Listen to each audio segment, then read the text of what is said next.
I didn't want to leave the hotel. I was scared too. Meanwhile, today it smelled like straight horse booty. Oh man, Mr. Borden! Yes, sir. What we about to get into today, We're man? about to react to one of my peoples. One of your peoples. Well, she ain't my peoples. She's one of your peoples because she knows. She speaks truth. She speaks truth. Truthfuses. She be spaking. She be spaking. Spoken. Spake. We need to bring that word back. He spake. He spaked it. He spake. He done spaked it. He spoken. He spooked it. Spooked it. Oh man. I'm full of shit, man. Every day, bro. Hey, do you remember the No Child Left Behind freaking act? Yes. I almost failed because of that. Really? Hell yeah. Wait, how did you fail, nigga? Because I didn't know how to math. Damn. You see? Whoa. Wait. The math wasn't math. The No Child Left Behind almost made you fail. The No Child Left Behind almost left me behind. Damn. So that means if they did impose it, you just would have flunked out of grade school. That's true. Well, because every year, not every year. Because No Child lowered the curriculum, right? Oh, yeah, for sure.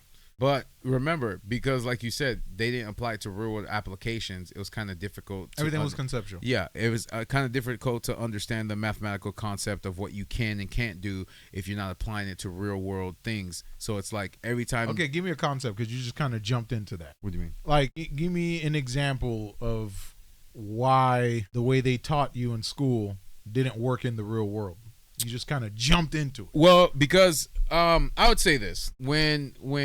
When I got into management before I stepped down, they taught me everything. They taught me how to do percentages, how to calculate what we did sales in a day, how to get the percentages from that sales compared to last year's, and then get an average, and then do all that stuff like that. So the math, the money math that they applied to the business is what taught me how to do math correctly since I was a team leader. Where in high school, it was just they didn't even apply it to anything. It was just a mathematical problem. They showed you how to get the answer to the specific number, but it wasn't applied to like a real life scenario. I feel it. So I would say that I am good at math, but not the math that you learned in school. So every year that I would go to summer school was literally because of math. I would pass every single class except for math. Because you didn't understand how they were applying the concepts. Exactly. So that was my only issue. Now I have no issue. Like you and I talk about business all the time, numbers, percentages, all that stuff like that. And it comes easy because we're applying it to real world things, what we're actually doing in the real world. Where compared to elementary, middle, and high school, none of that applies. You get what I'm saying? So I think that's why it's easier now for me to understand how to do math. Because you're actually tactile with it. You can see it. Yes. And it's not, everything was essentially kind of mental math. Yeah, it was. But like you didn't know why do I need to know shapes and these percentages instead of teaching me like a IRL skill that applies these mathematics. Exactly. You see what I'm saying? And then allowing me to funnel myself into what STEM I want to, exactly. I agree. Study while also learning the concepts. I agree. In mathematics. And then of course you've also learned that most of the math that you do in high school, those are the basics, but I would say 70% of the time you don't use them in the real world unless you're applying them to STEM. I feel that. You know what I'm saying? So if you're getting a a law degree, is math incorporated into that? Yeah, you need statistics. There's a lot. No, not statistics. Not necessarily like calculus and all that stuff like that. Does that apply to law in that sense? Like, I'm asking you a question. I'm not saying. Does it apply to law? Yeah. I feel like math is in everything. Of course, yes, I understand that. So, like, you have to have some basic. The utilization level of it is what I'm trying to probably. Right, but if you're a lawyer, you still have to do calculations. Like, let's say you're presenting a case, right? You have to not only establish, like, your evidence, your proof. Like, there's math behind it. Yeah, I understand, but I look at that like chess, because chess is math. Right. Yeah. So I think I'm looking at it from a different perspective. I could probably give you a different example besides lawyer or like, no, but I get it though, because with law it's more of like it is more conceptual, in terms of evidence based, and the evidence can always change. Yeah. But like you still have to paint the picture of what the numbers mean or what the evidence means. No, I got you. For it to have some sort of weight in law. Yeah, You because see what I'm saying? we'll even get examples from our friends or acquaintances that have gone to college and said half the classes that I've taken I don't even apply to the career that I'm working in. So, But I do understand what you're saying, where law or a lawyer would just be more social work rather than STEM work. gotcha. Yeah. You see what I'm saying? Like social work in terms of dealing with personalities, psychology, things like that. Yeah. You know, essentially, Breaking down the psyche. yeah, convincing or just, you know, like swaying people. I got you. You know what I'm saying? Yeah. So I think that's probably that was my biggest issue with math, is just not being able to apply it to real life. So I always failed. But I was able to pass with a high school diploma. Barely, but I was able to do that because I busted my ass to try to understand it. And then when I started applying it to managerial skills, it's like, okay, I get the numbers now. Right. I understand what business is. That's why we calculate, we do all this stuff like that. But Yeah, No Child Left Behind Act was a sweeping 2002 U.S. federal education law signed by President George W. Bush that reauthorized the Elementary and Secondary Education Act. It aimed to close student achievement gaps by demanding strict public school accountability, measurable goals, and annual standardized testing. So I'm guessing that was when they kind of nationalized standardized testing. For example, FCAT, you know, for Florida, ACT, SAT, yeah. And they could both be used as substitutes if you don't pass the standardized state test. Right, because the ACT and the SAT were national. Yep. Those were national standardized tests. But, you know, I feel like they had to trim a lot of that more. Like when you think about it, like back in the day, when you look at movies or TV shows where they went to school, everything was really hands-on. Yeah, for sure. You see what I'm for saying? Sure, yeah. So like even during that time, we started seeing them cut funding for like not extracurricular classes, but like, what do you call those, electives and things like that. I got you. Like you say, band, choir, wood shop, art. Exactly. That's what I'm saying. Like robotics became more home ec. Home economics. And they started pushing a lot more STEM. Yeah. You see what I'm saying? Yep. So a lot of that funding for No Child Left Behind essentially, I guess, restructured the money that the schools were getting to support these whatchamacallit. Of course, because a lot of people now today are realizing that you make more money in STEM than trying to get a 4-year college degree. Well, even then, STEM is useless now because we got AI. Yes, but it's still being applied until AI is perfected. So no, I understand that, but like even in terms of remember what I just said, Jeff? Mm-hmm. Everything is capped out. The teats are milked. Yeah, for sure. So you need to not only have a base understanding of STEM, but know how to apply that in a way where you can develop new concepts of understanding. So the concepts will create themselves. Exactly. It's not even, I need to learn how to code. No, AI can code, but what can you do with the AI that can code? Yeah, that's what I'm saying. Yeah. So everything has just become, like, all that has been consolidated into like a tool, whether it's search engines, servers, cloud, editing, all this shit. Yeah. Everything has been transformed. So you don't really need a deep-seated understanding in STEM because there's an entire archive of things you can learn, and then concepts you can learn and learn how to apply them for what you want to do. But I got you. You know what I'm saying? So I just feel like it's just a different way of thinking. It's not necessarily we don't need STEM, but STEM isn't at the forefront because, it's like what they always say, there's no more physics to learn. You see what I'm saying? We need new physics, right? We need new something. Which is where AI comes in. Exactly. So whatever you're going to school for now, whether it's coding and blah, blah, blah, that's already been mastered and being applied to AI, and AI is just going to continue to evolve it. Gotcha. You know what I'm saying? Now you have to study essentially large language models or type, how the AI learns. Yeah. Not learn how to code the AI. We don't give a fuck. The AI has already been coded. Yeah. Exactly. Now it's trying to learn. How does the AI learn so we can teach the AI to learn better? You see what I'm saying? Yeah. So that's where we're going. STEM, I guess you can call that. Because AI is in medicine, AI is in education, AI is in science, AI is in technology. You know what I'm saying? AI is in engineering. I got you. You see what I'm saying? So for me as a meat suit to go in and learn old world is useless. Useless because it doesn't the application that doesn't matter anymore. Yeah, it doesn't matter. Thank you. It doesn't matter anymore. You see what I'm saying? Like, yeah, I could go. That's why now you can just hop out of a school, out of high school, and go become an electrician because it's so readily available. Like vocational schools for that are so readily available. They can pick a guy out of the street and teach him to be an electrician. It's not something you need a degree for. Exactly. You don't got to go to electrical engineering, science, and blah, blah, blah. You know what I'm saying? Yeah. They can just, paid training, you know? Yeah. And then you're in and out. Because it's just concepts. The math behind it's already been done. You know what I'm saying? So it's just creating something new. Type shit. But let's hop into the video. It's by my favorite, Janae Danyiel. She talks about kids are graduating, but they can't read. Can't nobody read because everything is reading for them. They lost their head voice, Mr. Sir. That's scary. They lost their head voice, bald head. That's scary. Let's jump right into it, sir.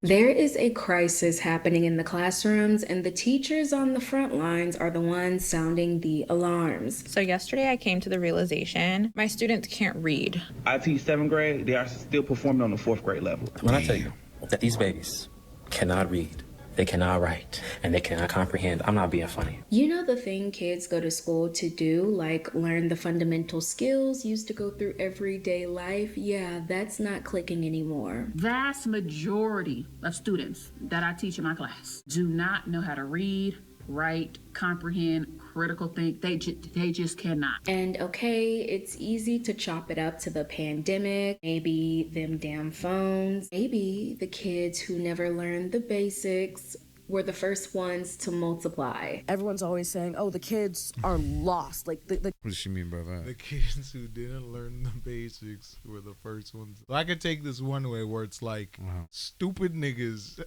had a bunch of stupid kids. You what? And now they're flooding the system with a bunch of stupid kids that have no support at home to reinforce their development. Yeah, I got you. Right. Got you. Right.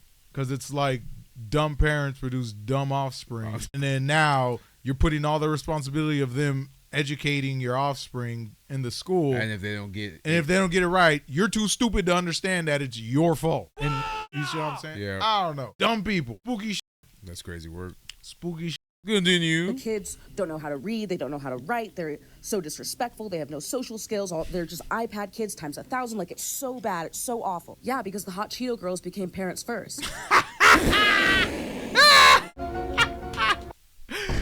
Dog, that's what I'm saying. Like, that sucks. Damn, the stupid outweigh the intelligent, bro. And they're my generation. Was it Idiocracy, man? I love it. Yeah, that's a good movie, bro. I love it. I love it. I love it. What was the question? He's like, you have 2 buckets of water. Each bucket is filled with 5 liters. How many buckets do you have? 2? You what? And then this nigga was graded a genius. Oh, man. A genius. Well, remember when he got arrested? Threw his ass in jail, bro. And he's like, I don't think I'm supposed to be in jail. I'm on my way out. He's like, okay. Guys, you gotta watch that movie, bro. It's crazy. Oh, man. It's crazy. I'm crying. And they were watering their plants with Gatorade. With Gatorade. Boy, what the fuck? Oh, my Spooky God. Action. It's crazy work. Spooky action. Regardless of the cause. He said the hot Cheeto girls had kids first. I'm crying. Remember the hot Cheeto girls in high school? Dog, I know. Always had red fingers. That's crazy. It's not a concept, it's reality. The clock is still ticking. From kids to teens, almost young adults, they keep hitting more milestones. They keep absorbing content and trends meant for people twice their age, but their development isn't keeping up. She wore a sahalit of clothes that were extra during whatever, Pause. bro. She wore. Pause. Damn, Jeff, so remember when I was reacting to this and I'm yelling, silhouette! Say silhouette. Still holler. No, it gets worse. It gets worse. If she doesn't show the video, we're going to show it before the end of the show. Hey, Raised by Wolves. Oh, great AI. What do we do today? What the fuck? What do we do next? Slavery. Oh, hell, the magic conch, bro. I promise you, everyone's going to have a portable magic conch. Oh, my God. They're going to be a magic conch. Do I go left or do I go Do right? I go left or right? No, remember when they said Gen Z going to meme the end of the world? They going to like, the GPS doesn't work because the satellite is out. How do I get to point A to point B, bro? I'm crying, No, dog. let's go. I'm crying. Hey. Oh, baby. You wear a silhouette of clothes that were... I don't know that word. I don't even know how to read. I don't know why. I'm sure you've all seen the videos and the TikToks. Yep. Gen Alpha can't read. They don't play outside. Brain That rot. nigga VR. He went outside in VR. Hey, I love it. Hey, At least he love touching grass, right? Digitally. it. I love it. We're in the future. We're going to space, nigga. This don't matter. We're going to space. iPad kid. It's a conversation that's spiraling all over the internet. But in this video, we need to talk about the root cause. Oh, yeah. Got his ass. Yup. Ain't that what I said? The Yup. crisis George that W. no one else is discussing. Got his and ass. also how these kids were basically set up to fail from the jump. Welcome to the Girl Talk you didn't know you needed. Now, I'm not saying you have to subscribe. You're classy. I know you don't just give those away for free, but hopefully at the end of this video, we become bestie enough for you to take that next step. Now, considering we're talking about how important it is to be prepared for adult life, that also includes your finances. No, they're cooked. Oh, what They did I can't do? spend- What the fuck? Most likely because they remember when the entire and why. Sign up and get your $75 bonus today. There's a huge reason why the older generation looks at the current classroom situation and shakes their head. No, they're Most fucking likely cooked. because they remember when the entire system was built to prepare kids for the heavy responsibilities of the world. Bulwark of the American form of government is education. For true democracy can exist only among a people prepared from childhood for the responsibilities of citizenship. Back in the day, these students were learning, but it went way past your basic math, okay? Sure, they learned how to read, right alongside learning how to manage a household and handle hands-on trades. Home ec. That's what I'm saying. Home ec and what do you call it? Trades. Yep. Yeah, home economics and trade. Spooky action, bro. Spooky actions. Children go to an LCC primary school. They learn not only from books, they also learn how to become good citizens able to earn their living. There you go. Girls, for Practical instance, shit. enjoy There you go. domestic science. Boys, carpentry, metalwork, and so on. Look, Carpentry, nigga. Oh my gosh, Yeah, bro. yeah. That's why when I was in high school, I wanted to take every class, bro. I wanted to take every hands-on class that we can. There was those one. Because I did robotics, and then we also did an engineering class where we like built trebuchets. That was new, right? That was new. Yeah, because after I left, they started doing all that. But They then, funded our high school, and then but they were after school programs. Yeah, but when even that, but and then after I came here, because it was a brand new high school, it was literally the first year. They didn't have any of that stuff. Like even here? Yeah, even here, like because it was brand Like new. it was bare bones. Bare bones, yeah. So because brand new. Go to school, go home. Yeah, basically, they started slowly creating the curriculums, but it was like a 6 month to a year process. You know what I'm saying? And on top of that, you had to find people who wanted to join. But after I left, they started it, and then when I got here, it was only the first year of the school in 11th grade for me. So they didn't have any after school programs. They're trying to create after school programs. Right. They need that funding. Yeah, And for sure. all that. And then of course getting the students to want to join the clubs and all that stuff like that. Shit. Yeah, so it was a That lot, shit. bro. It was a lot. Yep, I joined the first annual robotics club. Now, what was it? 15 years later, 16 years later, they're already competing on the world stage in robo fights. That's crazy. Yeah, dude. That's amazing. We were just That's programming. I'm glad little, it continued though. Yeah, we were just programming little Lego robots. It was where the old learning center that I used to go to was, right? Well, now it became the iTech. Not now, but when I had. Yeah, it became the iTech. So the kids would leave the grounds and go to the iTech and then learn the robotics. Yeah, man, I remember that, bro. Super cool investment. Because when I would come pick you guys up, I'd be like, oh, that's nice. Where I used to go to learning centers where they do the iTech, bro. Yeah, iTech. And it was like a whole brand new building. Yeah. We all know schools back then were a lot more stricter than schools today. Yeah. I'm pretty sure your grandparents have told you they used to beat us with rulers back in the day. And they weren't lying. The entire classroom was What's ran 3 plus 3, Timmy? I don't know. Fuck! What the hell? Right hook. Timmy, you better get it right again. You What gonna the get that. You gonna get an uppercut. Firing squad. Sorry, Timmy died today, guys. Tragic accident. What the hell? Educational calling. What the hell? Man. a strict program and he got the ruler pure too. fear. And the schools could be pretty strict. Oh, I thought I was kidding. Oh, man. Students would sit politely on wooden benches for fear of caning. Come up here this instant, you little upstart. I'll show you who's teaching this class. Now, with me showing you all of those clips, I'm not saying we need to go back to the 1950s for obvious reasons. I'm also not trying to prove. I don't know. How do you, that was 1950s for education, not necessarily for everything else. Everything else. Yeah. That kids And back she's in talking the about day, the sense of kids, Yeah, not that's true. adults. That's Yeah. true. But like I said, there was less distractions. If we're any better than kids today. I really just want to show you how much the bar for academics, discipline, and just the expectations for a child to keep up in general has been lowered. The old school system used to operate on something way bigger than the standard things you'd expect children to learn. They taught them the huge responsibility of handling themselves, meaning they were forcing them to look at their own actions, fix, and then learn from then on. Hank can teach you how to punctuate and spell and how to write themes, but more important, you must learn to face responsibility. Damn. While you're a student at Lincoln High, it's your job to know what the lesson is, how it's to be done, and when it's expected. Oh, damn. I can't make... No, that's real. No, yeah. That's how 'Cause Mr. growing Burnett up- was. Yeah, growing up, they're like, this is real life. Bro.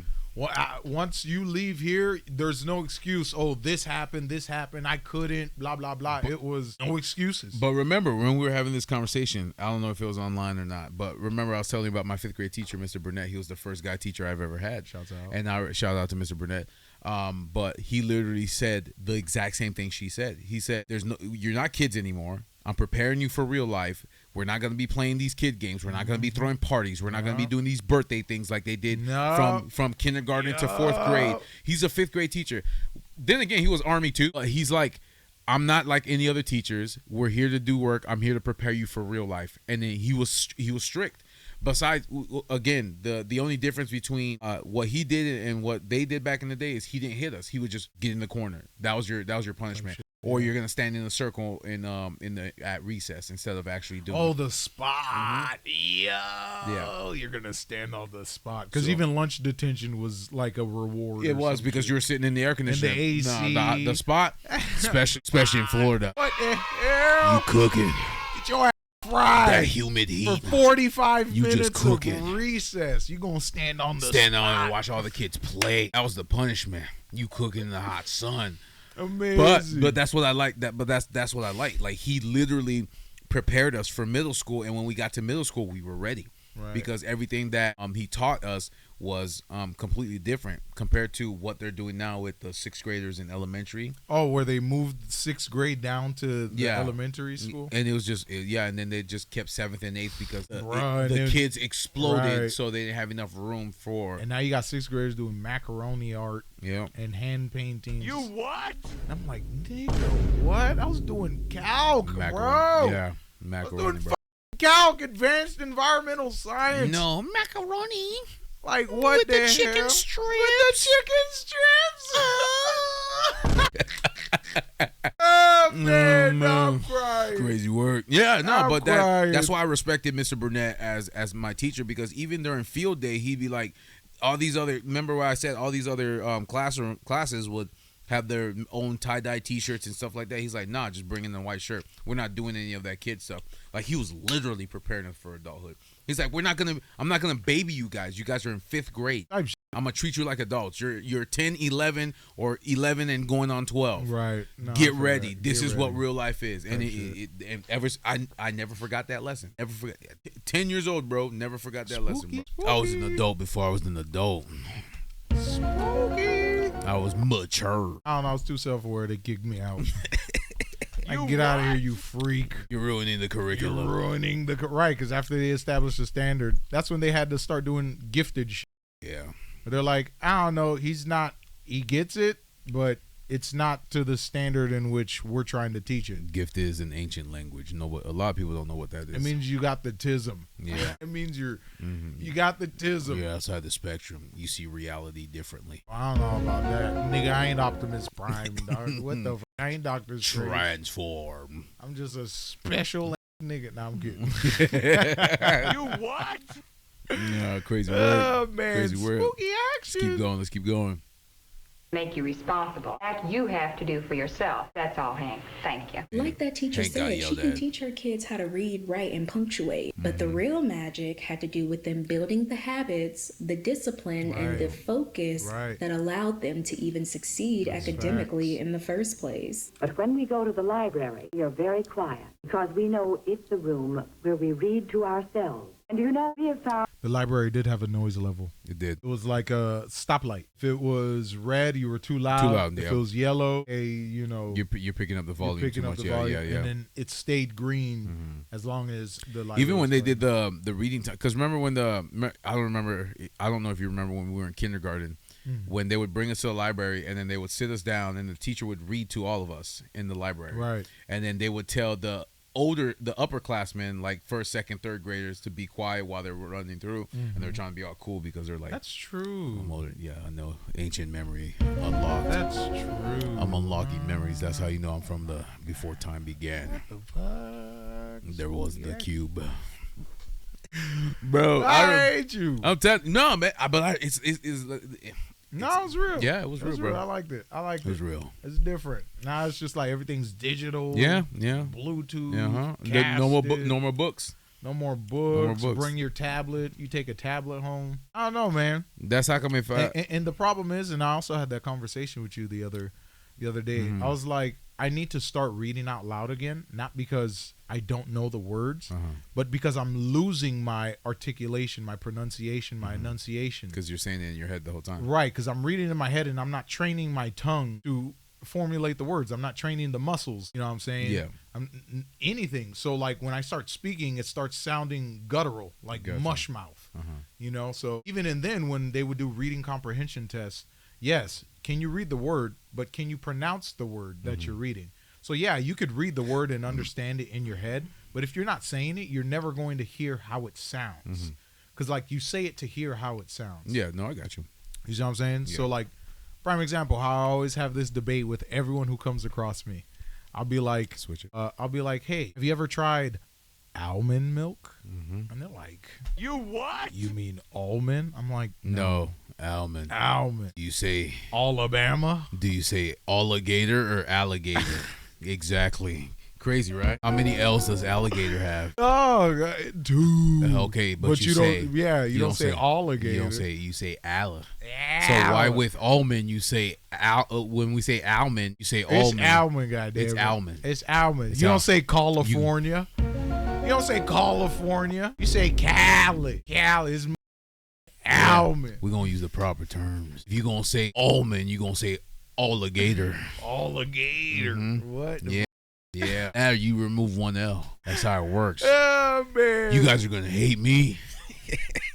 And that's just how I learned to say it. I know English. There you go. It's almond, not almond. Almond. There's no two L's. that knowing when to be quiet is a part of growing up. If we wanted to look at it how it looks, these kids were trained. Stand up, young man. Are you a Negro, Travis? No. Are you a flunky, Travis? No. What are you? I am black and beautiful. And what else are you? Are you a boy? No. What are you? I'm a man. Sensational. He's like, I'm a man. He said, I'm a man. I bought a house at 5 years old. I pay bills. Why nigga was filing taxes at 10? What the hell? Mental endurance and a way to make sure that they were ready for that high standard already expected out of them. Of course, they were taught the basics, but they were also taught how to think critically, retain information, just make sure their lives were organized. Bert helped me draw Remember up a the homework binders? schedule that lists my subjects. Organization. Organization skills, the binders, responsible, like getting this paper signed. You know what I'm saying? Just it was because, awesome. like you said, did they ever do binder checks for you? Yeah. Okay. Because they wanted to see. So and the planner. So this is how they did it. They would do planner and binder checks. So the planner was to see if you wrote it down. Yes. And then the binder checks is to see if you did the work. Yes. Submit your binders at the end of the week, and then planner checks was also a grade. Yep. Because they were like, if you're not jotting down your instructions for the week, you're gonna. That was a grade in itself. Yep. That was. Awesome. And if you had your planners at the end of the year, then you would get extra points. Extra points, right? Yeah. They would consider like extra credit. Yeah. For like, hey, you could use your extra credit. You have like 30 binder points. Or planner points that you can add to. You know what I'm saying? And if you think about it, a lot of young people might think today, oh, that's useless. Why would you do all that? But it gave you organizational skills for real life. Yep. Like in the sense of like organizing your house, buying things, making sure like you're keeping track of bills, all that stuff like that. Notes, anything. You didn't have to keep even though the notes weren't physical anymore and they're now digitally on the phone. What do? I have a notes like app. 1,050 notes that I can access. Since 2016. Yeah, that I can access. 1,050. But that's what I'm saying. So it's like all these things that these young kids might, not saying they are, but some of them might look at it as useless today or back in the day, really did help most of the millennials today. It's not saying the technology ruined them. It's just the skills were never transferred. There was never a curriculum. There's no application of transferring those same skills. Yep, because now plans are digital or but you could still, write in your blah blah blah. Yeah, you see what I'm saying? Books are digital, all that, man, all that. Even homework, you go online to do homework now. You don't even do it on paper anymore. Yeah, everything like a canvas. Yeah, that's true. Yep. That is true. When they were made, and when they're due. I'm also learning to schedule my time a little better. So before starting any assignment, I read through and check my notes as carefully as possible. I'm finding out that the better I understand an assignment, the better I can do it. These kids were learning time management and how to structure their responsibilities without anyone having to hold their hand. With this foundation set and being in an environment that required that strict mental discipline, the students had no other option but to lock in. A noisy classroom may be annoying today, but back in the day, it was honestly viewed as a complete failure to the learning environment. For everyone. It looks as if everyone is busy at work, but it's so noisy. Sometimes children drop things on the floor. They call across the room and talk out loud. You couldn't learn very much here, and you couldn't be proud to be part of such a noisy room, could you? They were expected to sit completely still and be mentally engaged for hours. They went out of their way to stay on top of their workload and didn't miss a single note. And if they did, they went straight to the source to get it right. Miss Jackson, I'm sorry, but I didn't get the complete assignment for tomorrow. There was so much noise in the hall. I know, and I'm sorry. It's chapters 9 and 10. You know the crazy thing is, even I did that in high school. Yeah, same. Even I always did talk that in to high the school. teacher after class. And either after class or they would say come during lunch, and then I'll give you this. We'll do an extra lesson, right? If you want to come in during lunch, bring your lunch, blah blah blah. This was middle and high. And then I'll give you a pass, like a hall pass to come to my classroom during lunch, and then we can study over this thing. Or these concepts. But they don't do that anymore. And you had the option of doing it too. It wasn't even, but that's the thing. It taught you that personal responsibility. Yep. Like, no one's going to call you or hold your hand. Oh, I'm sorry you forgot to get this. It's okay. You can make it up. No. No. Yep. No. Ready to discuss them tomorrow. Chapters 9 and 10. Read and be ready to recite in class, as we have been doing. Is that it? That's it. And I promise not to wait until the end of the period to make the assignment next time. Thank you. When you think about it, school was looked at as the first place that set you up to be a functioning citizen of the world. Society expected these young people to transition into adulthood immediately after graduation. You got the diploma, the baby was already on the way. You threw the graduation cap off your head and they were ready to throw you into the war next. That's great. A lot of these students were planning on going straight to college, potentially starting a family or going to war, but the first place they had to stop was school. Yes, high school first. You need it for life in service and afterwards. You need the courses, algebra, civics, English, history, and all the rest. You need the activities and all the other things that go on around here. Things that help prepare you for life. Now, if you're looking at these perfectly polished students and you're thinking this is way too good to be true, you're valid. Kids will always be kids, okay? From 1942 to 2022, they're all the same. And no matter how much you try to mold them into a little adult, that urge to act up, lose focus, be distracted, test boundaries, on and on, that will always be in their blood. Right, there's always going to be a class clown, all that shit. What's this? A disruptor. What kind of behavior do you call this? Wait a minute, you say where you Being are. a children, a This is the child. kind of behavior I might have expected of you. All I do is leave the room for a few minutes, and what do I find? Confusion. All I do is leave the room for a few minutes, and what do I find? Confusion. Confusion. The transatlantic accent. They were the last generation, bro. Today we're going to learn about ultraviolet. Amazing, No, bro. that was so cool. That was a Amazing, cool bro. accent, bro. That was like the professional corporate world accent. Professional. Like, Listen here, Timmy. You can't be acting like this when in the real world. Go ahead and sit down and teach the class a lesson. Oh man, that's amazing. That work. I love it, bro. And you, what were you doing? I was just going... Going to what? Throw the eraser, I suppose. It's a good thing I caught you. I'll make an example out of you. That's enough out of you.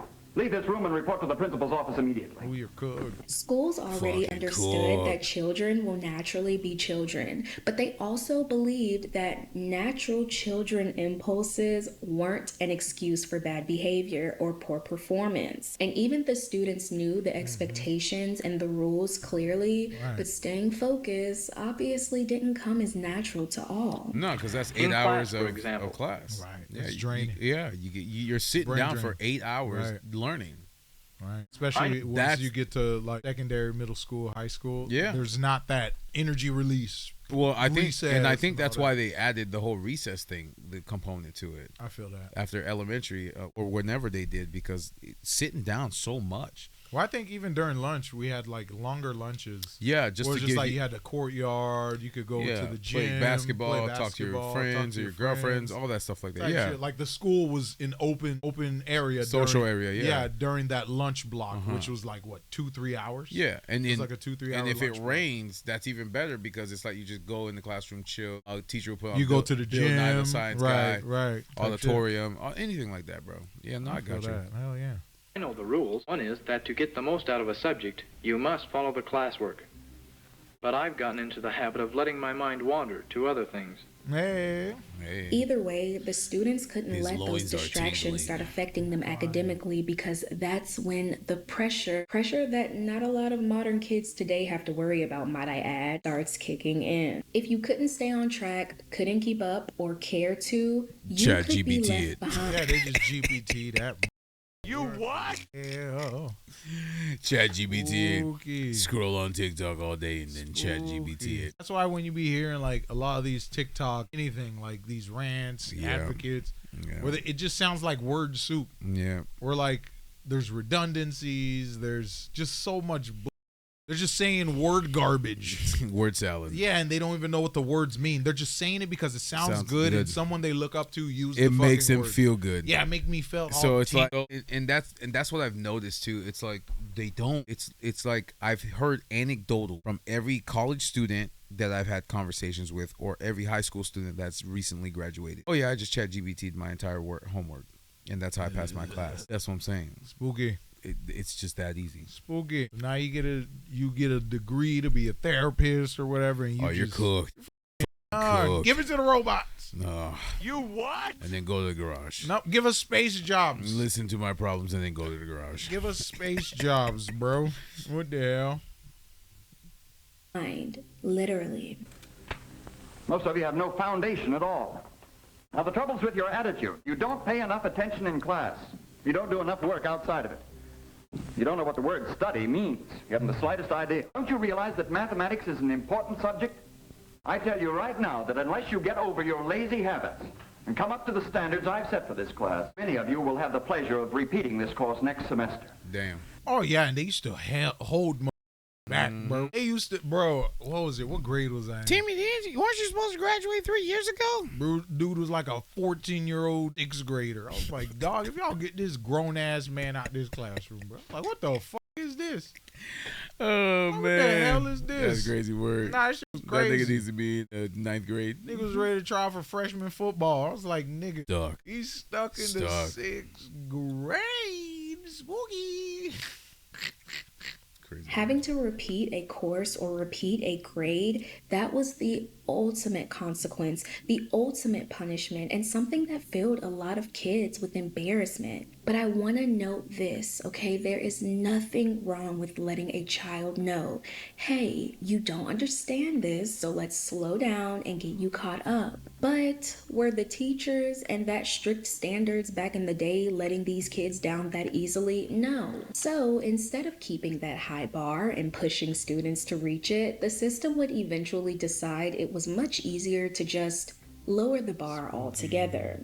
But before we get into that, the reality of that old school strict standards started to show some cracks. They were forcing students into an environment. Nah, they literally sold us twice, right? They sold us with NAFTA, sold us with 11, and then sold us again with the whole No Child Left Behind. Like, they sold us. So not only did they sell our ideas and everything to the rest of the world, then they sold away our competitive edge in terms of education that created those ideas, that built the country, that established a lot of this economy. Of course. My theory is they thought they would think, oh, we would know too much. So it's like if we can dumb them down, it'd be easier to control. Spooky shit. As crazy as that sounds.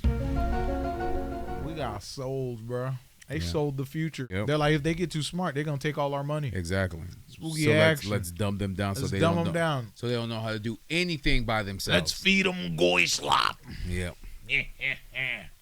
Strict discipline and holding them up to a huge standard, which for some students, it turned out to be the best Hey, approach. that looks like my picture. But for other students, Girl sitting down holding the book. I'm like, in what lifetime were you ever a blonde white little girl, bro? What the fuck?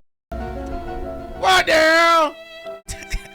What the hell, man? Fix yourself. How you tripping? Man. This nigga said, that looks like me. Nigga, what? Yeah, he's like, you what? Oh, brother. it had an opposite effect. So, traveling from the 40s, 50s, and 60s earlier mindset and getting a bit less vintage, She's like, people "There's started Negroes in my realizing that classroom." not every student was thriving under that strict keep up or get left behind environment. And as a result, high school dropout rates across the country started increasing and fast. The dropout problem is a tremendous problem nationwide. Does anyone have? Why did they give them the option to drop out? Well, now they can't. Right, there is no such thing as dropping out. Yeah, now they can't. We're Now- gonna send you to so many secondary schools. Well, it's like police officers will come and check on you if your kid doesn't Right, go to school. So, truancy laws, like unless you're homeschooling them, you need to put them back. You gotta, in. yeah, that's what I'm saying. They won't let you drop. Why? Why was that a thing? Why was that even an option? Drop out. It would have been the late 80s, early 90s. That's so weird. That's such a pivotal. That's such a very consequential decision and option to give them. I guess to whatever. drop out. I guess whatever they were doing outside of school was better. I don't know. Spooky word. Yeah, it's Have weird. an idea as to why, Rebecca? Well, there are many reasons that research points out that a reason why students are dropping out. One reason is because of low self-esteem, and because students are just not motivated like they should be or like they used to be in the past. For decades, if a student dropped out or they failed a grade, society just viewed it as a personal failure. They fell behind, they couldn't keep up. Oh well, that's on them. If a child couldn't keep up academically, the system often just kept moving without them. The pattern these students would take in these schools was very routine, very predictable, very efficient, like a factory. So the basic story is they would come into high school, any multiple years behind grade level, many of them would fail their courses. The school system would say, well, try again under the same circumstances. They might do a short time in an alternative school and then drop out. And to us, that seemed very routine, very factory-like. And eventually, more and more students started mentally checking out of the education system entirely. But by the 1980s, the government realized this individual problem was turning into a national one. They created a report that made it clear that the individual problem of a student failing has now turned into a national one that was threatening the country's future. The Nation at Risk report really caused all of us to take a hard look in the mirror and understand how much work we had to do with our students. And it was really a clarion call for action. This is back to the early 1980s, the early Reagan administration. The U.S. Secretary of Education at the time, Ted Bell, said, we need to get a blue ribbon group together to take stock of how we're doing as a country in education. And by 1983, they had come up with this blockbuster of a report. Let me put this into perspective for you, because this isn't just about students failing anymore. Economically, high school dropouts were earning way less than students with a diploma, and that doesn't make them a failure per se, except maybe in the eyes of the government. They were technically paying less in federal and income taxes because they were making less, meaning also they were much more likely to depend on government assistance programs. Billions of dollars were being lost, and the United States was actively falling behind more disciplined nations. A Nation at Risk was a report that really was a wake-up call for our country. A Nation at Risk called out the poor performance. See, now, using that and then reflecting on that today, you see how much that sucks now? Yep. Because people are so dumb, they rely on the government more. Yep, and they don't realize that. And they don't realize it. You don't realize that. That's spooky. Spooky shit. Spooky shit. Where there are gaps in your intelligence, you expect the government to fill them. Yeah. Spooky. Because they don't feel American like doing the research students, themselves. A Nation at Risk was really using a sort of national competitiveness argument, really made the case that our underperformance in education was a threat to the nation. They started to realize that large groups of students failing and dropping out was affecting the economy, the workforce, and just the country's reputation. And y'all know one thing about the United States, they love to be in first place. They love to compete. Speed. Of course. This was a competition to them, and now they needed a way to save the country's reputation. Oh, I'm sorry. I meant to save the children. Of course. Eventually, it didn't work. We're in like 50-something place. It didn't. I'm exaggerating. It was just some made up rubric. Yeah. Essentially to Just make made us some look shit. good. Yeah. Yeah. What the fuck? It didn't work. They're dumber now. What are you talking about than we ever were before? Right. We're even behind technology. What the fuck? That's like taking first place in the category you created. That's what I'm because saying. you couldn't win the actual. Yeah, what? What are you guys talking about, bro? You didn't help nobody. Oh, I would be first place. Now you're not. Now you're not. What the fuck? It's crazy work. and created a system that would change the classrooms forever. It's time to come together to get it done. My name's It's George W. time to come My name's together. George W. Man, It's time to come together. Make the nation great again. Because I'm George W. So that we can truthfully say in America, no child will be left behind. The president's nearly And 40 so many children got left behind because I'm George W. Oh, man, no child. What? No packet. Oh, man.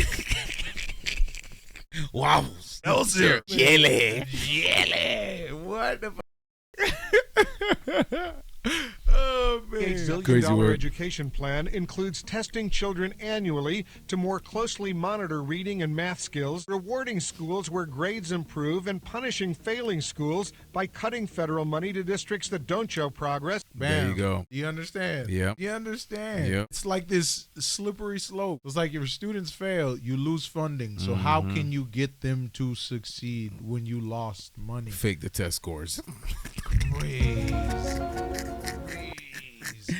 Oh, man. Right. And like I said, my class was not only the biggest class, but we had the best test scores that the school had seen since 2 decades. Yeah, because I remember the school was an F school for almost 20 plus years. Yep. Until my class came in, and then literally we shot up in everything. Skyrocketed. Yep. You see what I'm saying? And when I had first came into the school, they were cutting a lot of programs because they're focused more on the programs than they were the education of the students. I got you. In my freshman year in high school, we had originally it used to be block classes. You guys would do 4 classes a day, and then they would alternate for 8 every blocks. other. So you do 1, 3, 5, and 7. And then the next day 2, 4, 6. Right, but then with that whole entire thing, because you gotta remember, I started high school in 09. Gotcha. In 09, so that was only 5 years? No, 7 years after this had passed. So they were still implementing and rolling out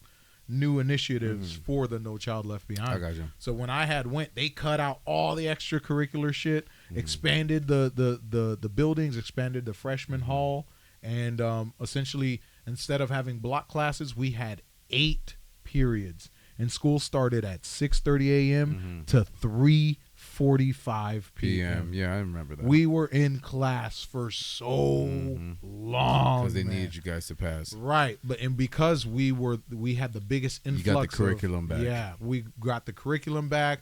We got a bunch of funding from the state. Funding flooded in, yeah. Flooded in. We got the technical school. We got these new extracurricular things: robotics, wood shop, engineering. Yeah. Choir came back. What was it? Orchestra came back because it was working. It was working. Yeah. You see what I'm saying? So, which was freaking awesome. Which now, like, that standard has been held. Gotcha. You see what I'm saying? Good yeah. But even kind of growing up in that transformation, there was nothing fun about my freshman year. I got you. Nothing fun about my freshman and sophomore because we weren't doing any fun shit. It was go to school, study. Make sure we get the average correct. Right. And then they started combining reading and language arts into one class. So now you would literally show up for reading language arts or reading, writing, and language arts. That was one entire block. So you'd be in class for almost 3.5 hours. Gotcha. Just doing each. Yeah. Right. You see what I'm saying? So they combined all 3 of those classes. So the bell would ring and you would stay seated. Gotcha. And the bell would ring and you would stay seated. And the bell would ring and you would stay seated. Because they were block classes. But the rest of them were just, 45-minute periods. Yeah. You know what I'm saying? Like I said, there was no electives. It wasn't until my senior year I was just taking a whole bunch of electives because we had all tested so far of what the standard was. That's good, man. You see what I'm saying? Good. That's good shit. Like, I kind of saw that whole flip, but boom, iPad kids. Yeah, and that was it. Technology, boom. Well, look, like you said, as soon as you graduated, they introduced No, you said your senior year. My senior year, they were bringing in the freshmen with, they called Nooks. And then they upgraded them to Kindles. And then now they have iPads. They have full-blown So now iPads. No more books, no more nothing. And it's like now they're unced. Spooky. Now they got AI. That's a crazy word. Now, on paper, this sounded like the perfect solution. Every student deserved the opportunity to learn and academically succeed. But once schools became responsible for the result of their success, things inside the education system started to get a bit more complicated. Because let's be real, the finger was now pointed at them. Can a child read at grade level? And if the answer is yes, we all say great. If the answer is no, the question of it, then what are you going to do about it? Yeah. To prevent these schools from looking like they were failing on paper, because now it looks like this. If the school fails, then the government fails. You see what's happening? Schools became more focused on testing and performance scores, graduation statistics. Teachers were under pressure, schools were under pressure, the government was under pressure, the districts were under pressure. Everybody was trying to avoid being the one labeled as failing. And to avoid that label, don't get me wrong, schools were still holding kids back. A lot of them, actually. The complete irony is, under a system called No Child Left Behind, schools were leaving a lot of them behind because they wanted to force those test grades before moving them forward. And in the end, the only one that ended up failing was the student that passed through. That in No Child Left Behind, That's essentially what crazy. it was telling states was... So they sent an entire generation of kids that cannot be functional adults in society because they just passed them just to get that grade. Or they lowered the bar. Or they lowered the bar. Everything was on a curve. That's why they kicked me out. They're like, you're fucking up the curve. That's I'm sorry. saying you're That's just stupid to me. They're like, sorry, we can't give you a good curve because you're up the curve. That's crazy. Oh, that's really crazy. That's crazy. Now my hated me. What? Showed up, did absolutely all. Yeah, you even said you would never do the homework. You just do the test. I just do the test. Because the test made up most of the grades. Most of the grades. So I would be taking physics and like just not give a fuck. You what? And then take the finals and the AP course test. And they're like, all right, I want you to guess who got the highest grade in the class. No one said anything. They picked, of course, the three smartest. Yeah. And he's like, you're all wrong. It was Jeff. Yeah. It was like bullshit. But He that's cheated. The That's the first thing they always throw But out. that's the thing. I grew up on PBS. Like, I already understood so many concepts. Even before I started school. Gotcha. You know what I'm saying? Yeah, we grew up on those. The public broadcasting station, so I ABC. I was never with the regular kids. They always put me in some weird ass tests. And then how many after school programs did we go to during the summer? Everything. The Summer daycare, camp, learning. Yeah, all that. Just always doing the extra mile just to understand, you know, the B section, the library, the public library summer program, the Parks and Recreation summer program, RCMA. You were Miracle, you were taking Kaleidoscope. You were taking life skills and applying them to what you knew in school. So I could just conceptualize everything they were feeding so it was me. I'm easy. like, it was just like, this is just common sense. And I think that's what they didn't understand for so long. Right. Because everything was just book. Concept. I read, book. And you remember the internet wasn't the way it was. No, it's not now. Yeah, you know what I'm God saying? tier. Yeah, no. You know what I'm saying? So it was just like me when I was doing research. I had Ask Jeeves. Yeah, had like to use the library. His age. Ask Jeeves. That is before Google, guys. If you don't know what that is, Google. No, that's when Google had like infinite O's. Yeah, and people just you click post on like each page. Advertisements and phone numbers and shit like that. Yeah, man. Before time began. But yeah, that's what I'm saying. I had things like that, or not Bing. You had Ask Jeeves, and then you had the other one. It was Google, Ask Jeeves, and then something else. It had like a yellow. I'll remember. Yeah, we'll do that later. But yeah, I remember that. No, I got you, bro. But So, yeah, like, real world applications were applied to your kind work. of just knew what it was. Yeah. So for them to even teach me the concept, like I said, they had to separate me because like I just kind of got it. And then I would distract everyone else. Gotcha. Because then they started questioning. Right, because I didn't understand that, hey, these kids don't understand the concepts that... So in my mind, if I get it, everyone I know gets it. Yeah. So it's just like, hey, let's talk about some bullshit. Yeah. You know what I'm saying? Did you see Pokemon last night? Oh my God, Pokemon! Like, just stop distracting everybody. I don't care if you got it. I'm like, then what do I do? Shut up. Get out of my class. Shut up. How You're about too that? intelligent. Nah, I don't think it was that. I just think I just understood differently. I got you. Like, I hated the whole breaking down the problem. Because I already... Oh, yeah, like to get the answer, and it's like, I already got the answer. Because the way they did it is not the way I did it. Gotcha. You know what I'm saying? I got you. Like, my mental math was superior. It was superior. It was apex, the denouement of calculations. You're stupid. Yeah, man. For sure. Really set low bars, or write easy tests, or set low standards that you call proficiency because you stay out of trouble under the law, you get even more money, and everybody comes out looking good except for the kids who actually are no better educated than they were before the law.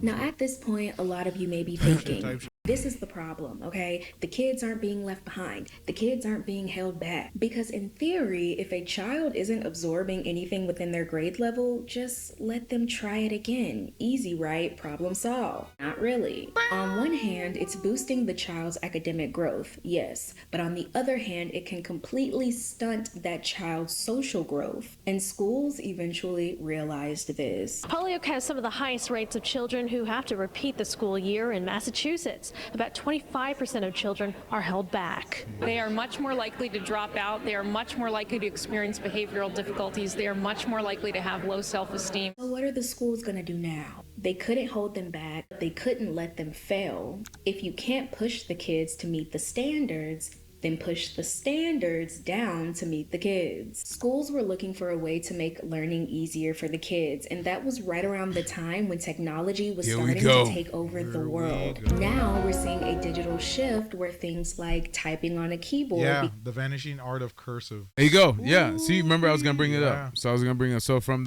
she's probably gonna say the year, but from 2010 to 2013, they stopped teaching kids cursive.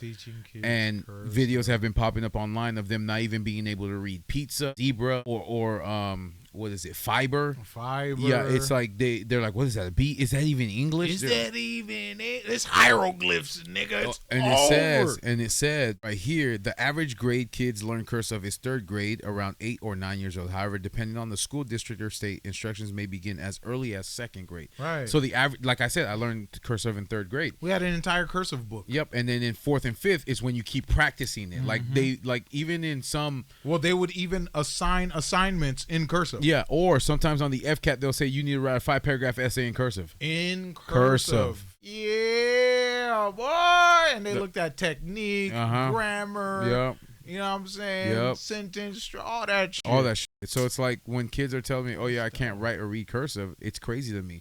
Like I got a kid at the job. One of the stock clerks, he said he was in Tennessee when they stopped that because he's only 19. Oh, but he said he was in Tennessee when the entire United States stopped it, but Tennessee kept doing it. So I asked him, I'm like, do you know how to write cursive and read cursive? He said yes. He's like, even though all the states stopped it, 2010 to 2013, their state continued to do it. So his entire generation in Tennessee knows how to write cursive. Spooky. That's crazy. So anybody that was in 3rd grade from 2010 to 2013, they don't know how to write cursive. They don't know how to write cursive or read it. Because even when I went to go get my second tattoo, there was a kid's mom that was talking about how he was signing off on him getting a piercing because he was 17 years old, and they're like, oh yeah, write your name, print here, and sign here, and then that's when she's like, oh, he doesn't know how to write cursive. And then they had an entire conversation about that's the dumbest thing that they ever decided to do, blah, blah, blah. Yeah, they can't read or write it. It's Chinese. So it's literally stuck with the millennials and older. That's what I'm saying. We're the harbingers, the bridge. We bridge the divide After this, of the old and the cursive will become an ancient language. What the hell? It won't exist. What the hell? Unless you teach your kids, then that's different. You know what I'm saying? This is Noah's Ark, and the millennials are Noah. They know of the old world, the old ways. The only one. The analog. But yeah. So she brought it up, so I thought I would read up that little fact. No, that's actually spooky, dog. Yeah. Wow. Cursive is gone. Like even freehand, at least learn freehand. Yep. Spooky. Became a greater priority than learning how to write cursive. Don't judge a book by its cover, and don't judge a class by its title. In this summer writing workshop, students aren't writing, they're typing. Yeah. It's the way of the world and the classroom. Computers are key. Cursive is nearly obsolete. That's crazy. Damn, we finna be painting like gorillas in 2050. God, they ain't finna know how to use their hand. Like, a writing stick. What the fuck? What the hell? School's not teaching kids. That's crazy cursive word, anymore bro. That's crazy might word. have been the downfall of it all, because what do you mean you're not teaching kids how to sign their name? Spooky! Signing your name, you have to sign documents and contracts and... I digress. All of those years of lowering standards and basically letting technology do the heavy lifting, it was basically hiding the fact that kids were still falling behind, but behind a screen. So when the pandemic hit, they actually had to start learning behind a screen. We couldn't be surprised when the whole system collapsed. Well, schools staying closed, it's going to have a huge impact all over our region. That's what we're hearing from school officials across our area. He thinks there's going to be a learning gap. I'm afraid that when it's all said and done, that we will be behind, that many kids will be behind, and some much more behind than others. The pandemic and online learning, it did cause a lot of issues, but it didn't create the problems out of thin air. It just took the reading and the behavioral issues that were already bubbling, and it just brought them to a boil. A lot of people blamed the lockdowns, and they just assumed that students would bounce back once schools reopened, but then schools reopened and they didn't bounce back. Math and reading scores have dropped to their lowest levels in more. You know, I can't. You can't put all the blame on the pandemic. I think it's also the parents' faults too, because it's like, right. Even if the school was shut down, you could have started. You could have picked up a book. Right. That's what I'm saying. They could put the entire responsibility of the child's development on the school. On the school. No, you need to be part of the Right. development too, especially before they even go to pre-K or learning center or daycare. Like, you need to teach the kid the basic rudimentary math, science, all that stuff like that. But they didn't do any of that. We have a lot of millennial teachers, but it's mostly Gen Z that are parents. Yeah. You know what I'm saying? That are sending these kids. Mm-hmm. You know what I'm saying? Like the way they were taught, you know, once that technological transitions happened in their... Is how they're thinking. Right. How everything is just... Stick them in front of a screen. Right. An app away. Yeah. You see what I'm saying? No. Set it and forget it. No, Everything's you automatic. Need to actually teach them. And a lot of these Gen Z parents don't know how to raise their kids. No.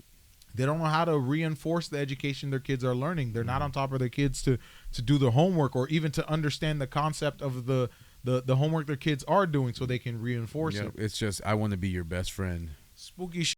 Spooky shit. It's crazy word. More than 2 decades among high school seniors. Student achievement has continued to decline significantly since the pandemic. What's worse, nearly a third of seniors did not have the basic reading skills needed to find the details in a given text to understand its meaning. That's crazy. Which gets us to where we are today. I see it, you see it. There is an academic... Yeah, music sucks because the kid can't read. Think about all the rappers just... Oh, the notes. Right. Yeah, they don't know how to read notes. Well, it's not even just music, like just lyrics in general. Oh. Think about how less complicated lyrics have become. Yeah, very simple. Like, prime example, no one will ever listen to Great and Squared because they don't even understand words beyond cucumber. They don't understand words with more than 3 syllables. Oh, man. They don't even know what 3 syllables mean. Right. They don't even know what the word syllable is. You know what I'm saying? Like, that's crazy. No, that's crazy. That's actually crazy. So, like, for an artist, a lyricist to really thrive, the people listening have to know what the fuck their words are meaning, or then they're just speaking. That's why a lot of people say they don't like Drake, they don't like Eminem, they don't like you said, Great and Square. They don't like people that actually know what words mean. Yeah, what words because they don't know what the fuck it means. They're just listening to it because it has a cool beat. It has a cool beat, bro. Cool beat, bro. He says ice cream, vanilla, snow cone. Oh, that's so cool, bro. Yeah. He said vanilla, snow cone, and ice cream in one sentence. He makes noises. Ha! Okay, Johnny Bravo. crisis happening among us. And that No Child Left Behind thing we talked about earlier, teachers are coming online and saying that's the exact reason why. So the kids who should have been left behind are now parents of the kids where every student succeeds. Boom. The kids who should have been left behind have now made it that every student succeeds because they were failures in school. No shade. Teachers, go ahead and put the zeros in the grade book. Just go ahead and put the zeros because y'all been offering recovery work since August. And then I'm getting a million emails, baby, give them the zero. Because I don't even recall us getting this many chances when I was in school. Bro, you failed. You failed. Yeah, they have so much makeup work, bro, and package. Did you do your homework? No, you failed. You failed. You had a whole day, a whole weekend, a whole 24 hours. You didn't do it. That's it. There ain't no exception trophy for you get another chance. You failed. Fuck out of here, bro. You failed. And they used to scare us too. You gonna end up in jail. You gonna end up in the street. This is someone, you know what I'm saying? Like, working at McDonald's was the threat. Working at McDonald's, digging ditches. What the fuck? Yeah, well, that's crazy. That's crazy. Another chance for what? For what, bro? Fell that. That nigga zeros. Get that nigga zeros. Halloween came early. Ooh. Scrolling through the comments from that video, and it's full of teachers saying, we try to, but admin doesn't allow us. We can't put a 0. We have to put a 50. Wow. And also, if we put zeros, they just pass them to the next grade. That's all of those crazy. Years of the government and school boards faking the data to keep graduation numbers high have basically created this loophole where students are failing forward. And when I say failing forward, I mean teachers having to teach third grade math to students who are 3 school years away from graduation. I teach high school and I just put 4.5 foot by 4.5 foot multiplication chart joking on my wall. You're joking. Because my students, unless they're poor 9th grade hearts, were in 3rd grade when COVID happened. They did not know their multiplication. No, because I learned multiplication in 3rd grade. Wow. So COVID kids are now in high school. Oh, they're cooked. Yeah, they're cooked. They're cooked because in 3rd grade I learned multiplication. That's when we did the multiplication test. Yeah, that's and in 4th like grade. Everyone's 4th grade, as soon as we had it, because 4th grade we learned division. 3rd grade, 3rd grade we did learn division too. Multiplication and division. So 4th grade, the first day of class, what my 4th grade teacher did was give us the 5-minute test. Yeah. You got 100 questions, 5 minutes. She's like, do this. So let's see how much you remembered after summer. Yep. And then we'll see where you're at. That's and when then we start where getting into advanced algebra. Yes. Yep. Calculus, pre-calc. Oh my God. All that shit. Oh, we're cooked. We're cooked. Damn. COVID really was that long ago. But like I said, the parents could have continued the education. But it didn't. Because And remember, they chose it's the not hot to. Cheeto kids, bro. Come on, man. What are you doing? What do you mean? They ain't got no head voice. Ain't no head voice to be like, hey. the fuck out, bro. This Hey, is fucking man, crazy, bro. my kid isn't learning. What do I do? This I is don't why know. I'm bald. Give him a phone, make him do TikToks. God damn it, Play man. Fortnite That's every how come day. all of them want to become an influencer. Play Fuck out of here, GTA. bro. Do something. That's spooky shit. Damn, dumb niggas made dumber kids. Dumbass laws. Dumb Dugan. Dumb Dugan. God damn it. Golly, bro. Facts, they just don't.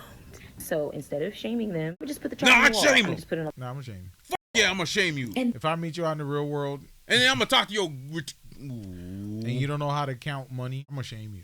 The school expects them to do high school work, even if they're missing the basics of everything within it. So they're in their right grade level, but they can't read on it. So yesterday I came to the realization my students can't read.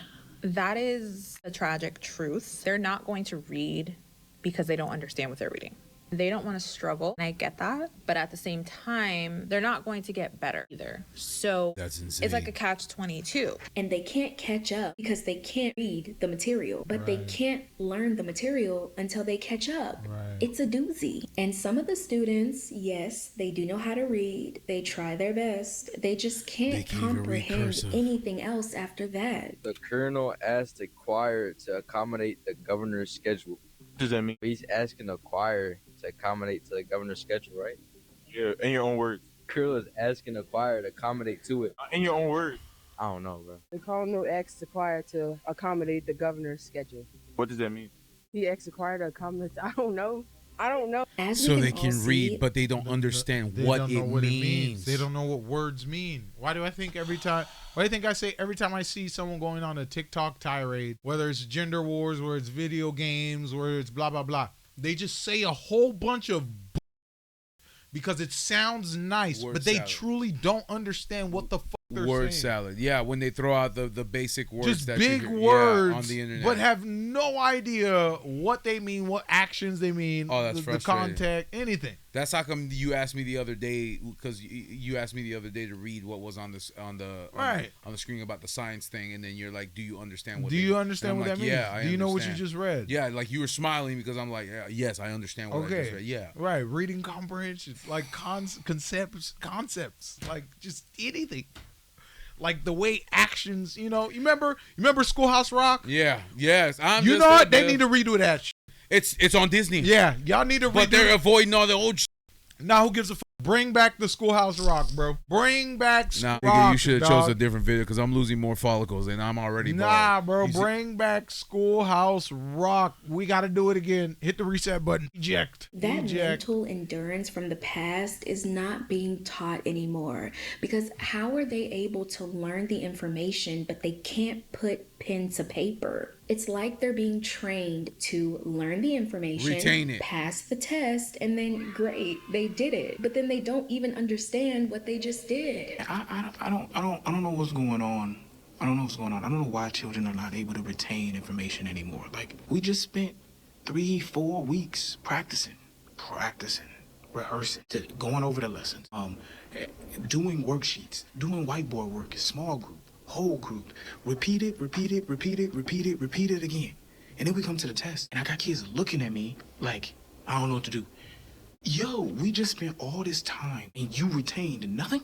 Retaining information is a skill. Remember what I told you when I was a manager in my last store, when I had the young graduating high school students that I was having a conversation with them, and I'm using these not even complex words, and they're like, "You're just making it up. This is not a real word." And I'm like, "Yes, it is." I said, "I can give you the definition without." No, I wouldn't. I just be like, no, I was just saying I can give you the definition of the word without even looking it up. What I'm saying is not Chinese. I am literally real words. I'm literally telling you real words, real concepts. This is not something I'm making up. Why are we getting paid the same? I hate it. Jeff. That's crazy, bro. I hate it, man. What the fuck? That's how come when I was listening to what we were watching yesterday on YouTube about the concept of man, I'm gonna just say that, and then I'm hearing this and I'm like, you're not saying anything. Not saying nothing. You're just talking. You're just saying a whole bunch of feel good, emotionally nice word salad words. That's why I always say, what do you mean by that, and what is your point? Yep. Because it really hones it in on what the like. Do you know what you're saying? Yeah, where your thought process. That's why when someone just, I'm like, what does that mean? What does that mean? Okay, yes. What's your point? Yeah. And then you're either gonna do, what's the name? Sign? What's it? Shame, insult. Oh yeah, sign language, shame, insult, guilt, and need to be right. Right. Yeah. So they basically flip the entire the person will flip the entire conversation and then start and then shame you for calling them out on because you're dumb, and I'm gonna keep on you. I'm gonna eternally dunk on your empty chrome dome, bro. What the fuck? So you absorb a lot of words. Jelly bean brain, bitch. What the fuck?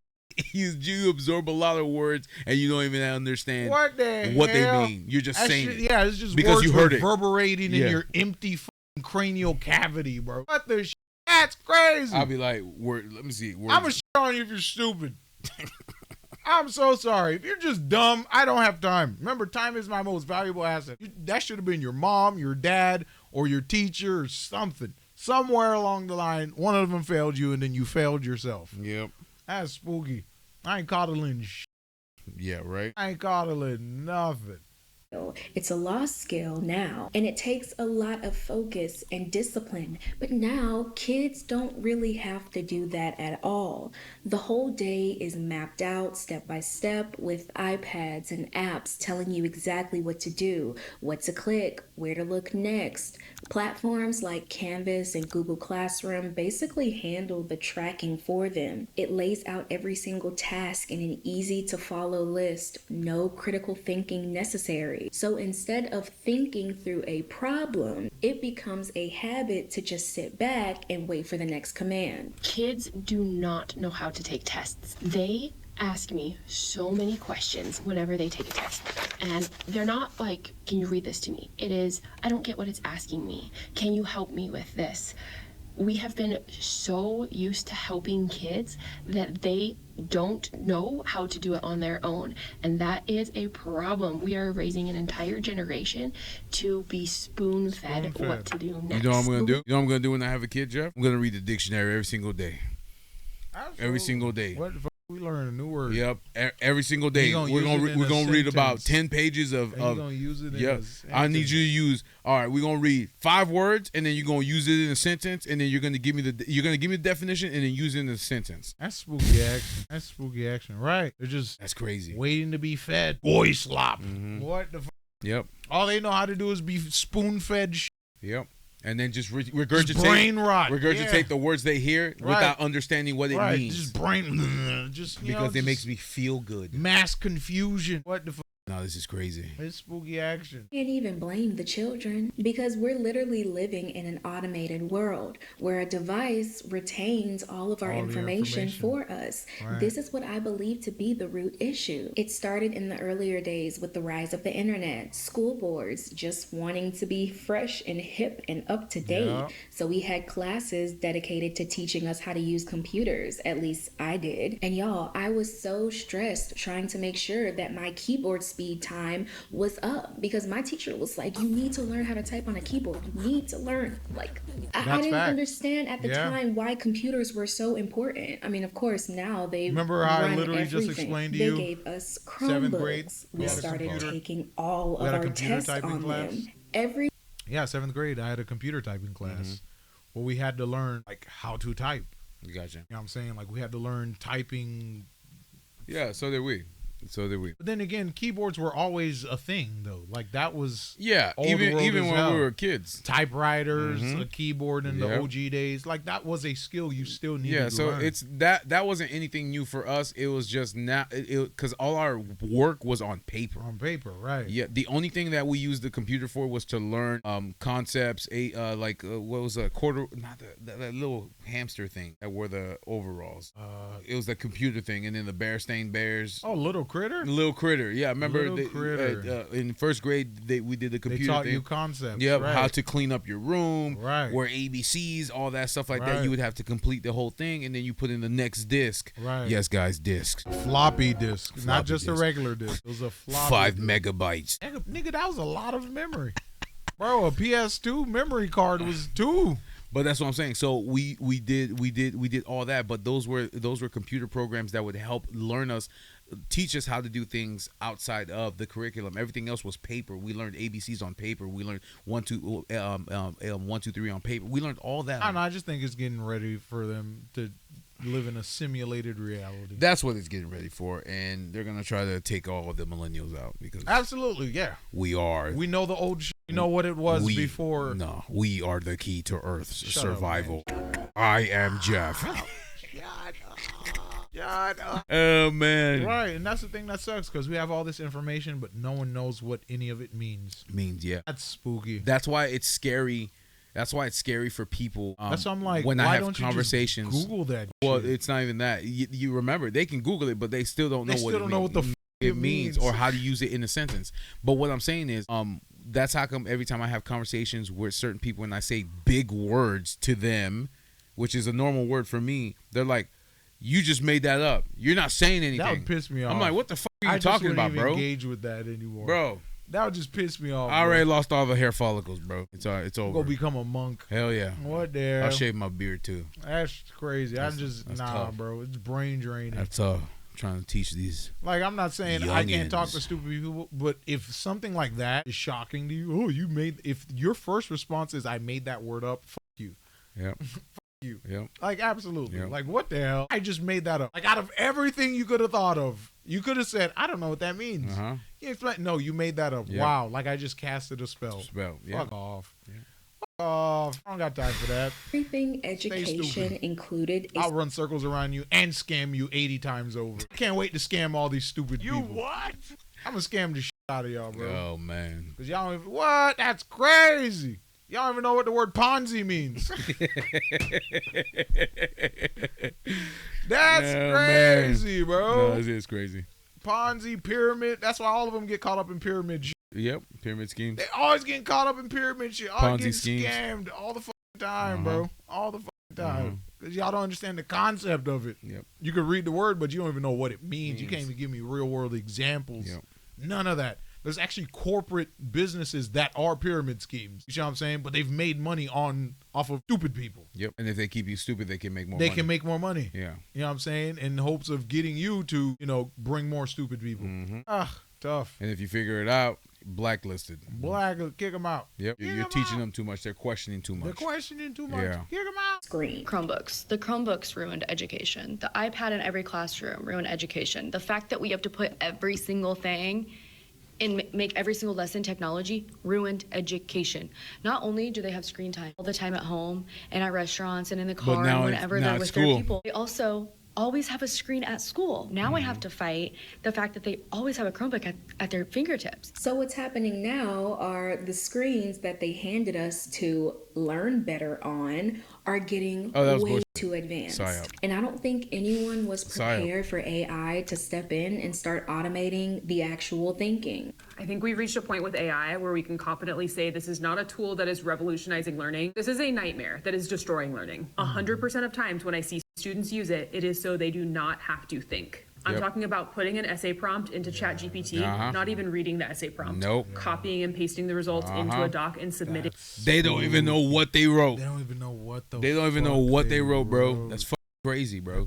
You know, remember when they would give us a prompt on FCAT or ACT, and then we'd have to make up a 5-paragraph essay on how on what the prompt was given to us. Now they just put that prompt in that Chat GPT and say, make it like a 4th grader wrote it, and they'll do it, and then they'll put it back on there, and then they just copy paste it. Bro, that's crazy. That's crazy. They scamming themselves, bro. I'm starting to sound like a boomer. That's crazy. No, that's fine. I'm glad. Hey, I'm glad I know more than same a quarter of the Earth's population. That's a flex for me. What the Reading it without even reading it over. It's thinking for them. They use it to write their essays, to solve their math problems, and handle every basic task. I'm dead. Yeah, Student shows ChatGPT history on graduation screen, degree canceled. 2 hours later for cheating. Jackass. Oh man, I can't wait to scam y'all motherfuckers. Jackass. What the hell? That's funny. Ask, even leading to some teachers quitting because at this point they're thinking, why am I even here? Posting a raw and unfiltered farewell video as she leaves the classroom behind after just 3 years. A lot of these kids don't know how to read because they have had things read to them, or they can click a button and have something read out loud to them. That's what I'm saying. That's why everyone's like, audiobooks. I only do audiobooks. I only do audiobooks. Yep. It's like, and that's how come every time I tell them I read physical books, they're like, what's wrong with you? Just doing that? No. What's wrong with you? What? That's crazy work. No, you're wrong. You're broken. What the fuck? Do you not know? Have you never touched a physical paper book before? Brain has no wrinkles. You smooth-brained eggplant brain head ass. What the hell? You know how many wrinkles I have on my brain? That's spooky work. A lot. My shit looks like a nutsack. I just don't think these kids even care. They don't care about making a difference in the world. They don't care about how to have a resume. They don't care how to write a resume. They don't care how to write a cover letter because ChatGPT will just do it for them. So, since we have our handy dandy devices to track all of our thoughts for us, you can imagine that basic everyday things that children should be knowing, like their parents' name, their addresses, things like that. Well, that's not being registered either. They don't know their parents' numbers. They don't even know what apartment they live in. You what? Oh man! Okay, bro. I knew it was bad. I didn't know it was it's bad, dog. No, it's absolutely I know it was fucking this bad, bro. Terrible, dog. No, that's crazy, Jeff. No, it's terrible. This is a new level of It's terrible. They don't know what street they live on, which brings me into number 4. They don't know their address. We ask them, where do you live? I live down the block. Well, what's your address? I don't know. I'm talking about 3rd graders, y'all. So we've seen the effects of No Child Left Behind. You see what's happening in schools today and how we got there. But where are the, I guess we can call them guinea pigs of the whole experiment at today? And okay, technically, we don't know if this woman is a result of the No Child Left Behind. I'm going to let you decide that yourself. But a mother uploaded a TikTok voicing her concerns about her daughter's report card, and it sadly but perfectly exposed the entire loop. Chloe got home today and her report cards, these report cards are weird. I've never seen report cards like this before, but her handwriting score, all of them were 1, 1, 1, 1, 1. 1, not meeting standards at this time. Okay, first name, 1. Last name, a 1. Uppercase letters, lowercase letters. Okay, I understand she might get the she only needs 3. Stuff. I'm not gonna. Right I need to hear the rest of this. Don't get stuck on that because it's about to sap your IQ. Lowercase letters. So I'm trying to figure out what's really going on in this school. I'm really about to change schools again. Okay, she disagrees with the teacher's grading, says her daughter's handwriting is not the best, but it shouldn't be a failing grade. Okay, let's turn it into a learning experience. Maybe she could teach her more handwriting skills. Let's strengthen them. But no. Instead, the mother decides to show off her handwriting skills by writing the teacher a letter. Okay, so yesterday, y'all know that Chloe got her report card, and I wrote the teacher a letter. Don't talk about my handwriting. I graduated high school, and I did some college, so. She starts off, hey, Miss Kid. Notice she spelled hey, H-A-Y. Oh, my God. Yeah, we're done. No, we're done. No, this is going to piss me off, Jeff. That's why I said hold your crash out, because it's about to get dumber. You about to lose more brain cells. I gotta pull this mic back because I'm gonna be. Miss Kid, she put a lowercase m. No apostrophe in between the I and the M. God. And she says, I've never seen a report card like this. I figured it out, though. You got capital letters in the middle of a sentence, just like your child. And then the one letter you're supposed to have capital, the I, is lowercase. She put a capital F in figured. After she uploaded her response to the teacher, her letter that, keep in mind, starts with hey, written H-A-Y. What the Really? H-A-Y, nigga?